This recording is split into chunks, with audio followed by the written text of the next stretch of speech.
I know the gender of the baby that I lost.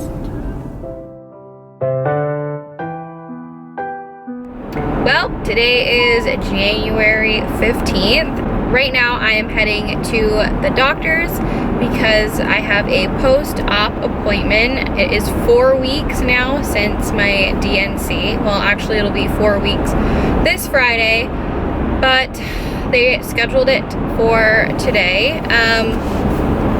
I have a lot of emotions. It's been a long day of just thinking about this appointment.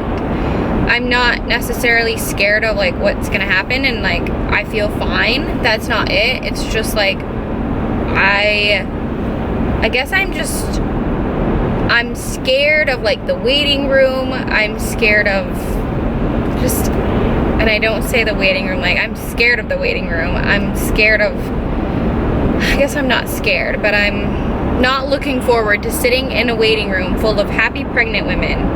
Not that I'm not happy for all of them, because that's not the case, I am. But I wish that I was there for those same reasons. And I have a couple questions to go over, you know, that I have about like the bleeding that I'm experiencing. The stupid camera. I don't know how people can vlog and drive. But I'm still bleeding and it's 4 weeks past my DNC.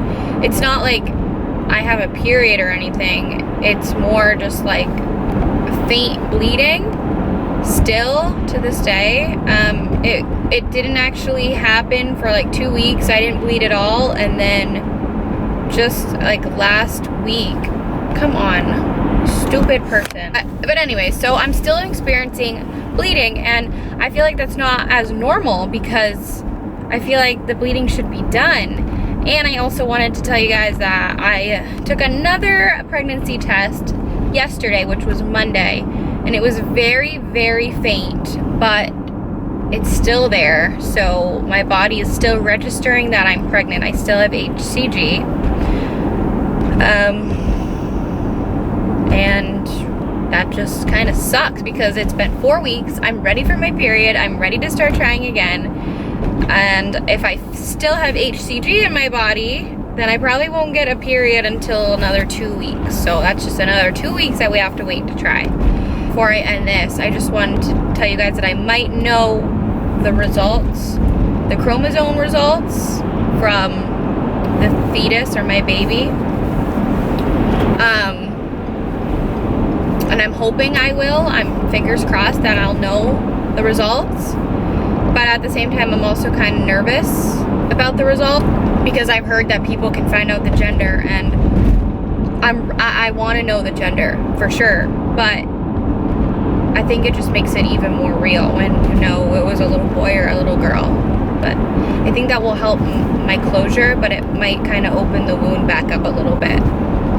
But I do want to know what my baby was, and maybe we can put a name to our angel baby.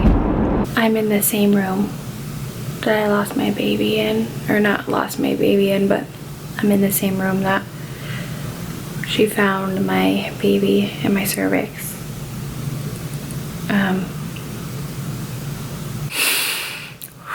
It's fucking emotional and I'm ready for this to be over. That's where I was. Wish I wasn't alone. I wish Tyler was here, but he had to work, so I totally understand. I know the gender of the baby that I lost. And I thought that, I don't know.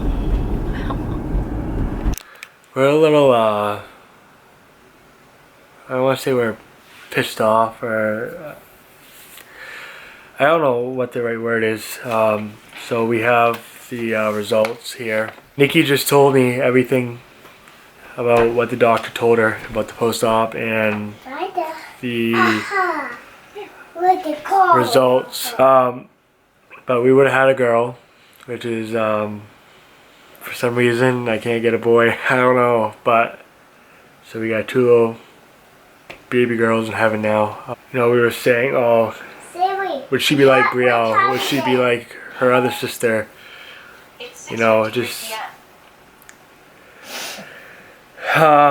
Yeah, it's just one of those things. But everything was fine. Everything was normal. Her chromosomes were fine. Her levels were fine. But they, I talked to them about like the Clomid and how I was upset about having to go back on like the 50, and I got the 100 that I wanted. So we're gonna go back on our Clomid once my period starts. And like I said in the beginning of this video, I'm still bleeding and I'm still getting faint positives. So hopefully by Friday or next week I will get negatives and my period should start in the next month. I mean, I'm hoping that my period doesn't come so that maybe we can be pregnant, but I'm also just excited for it to come so that we can just start again. Like my wife said, you know, it's almost kind of like opening up the wound. You know, I mean, it kind of gives you closure, but it's also kind of reminding. Like it's not like we moved on from this. No, I don't think we ever will, but it's good to know the gender because we can put a name and think about what she would have been like. Or, yeah, absolutely. But like it's also, it makes it more real.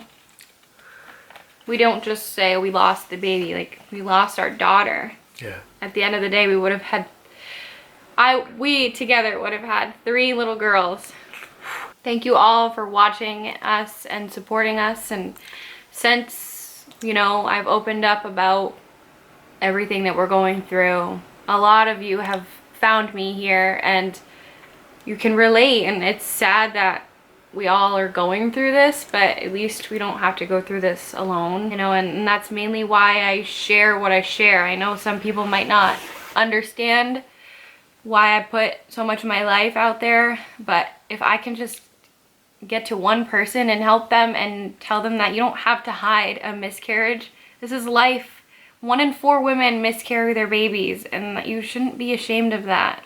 Why do people get to make videos being excited of positive tests, but we're not allowed to come on here and cry and be sad that we're losing our baby? It doesn't make sense. We're not gonna edit anything. We're just gonna give you everything and just being raw and real. You know, it's life, really.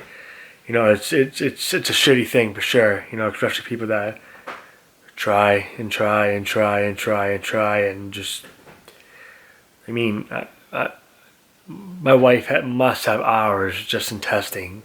But yeah, we're gonna keep you on the journey. We're gonna, we're gonna have our fertility videos, and we're gonna have our vlogs.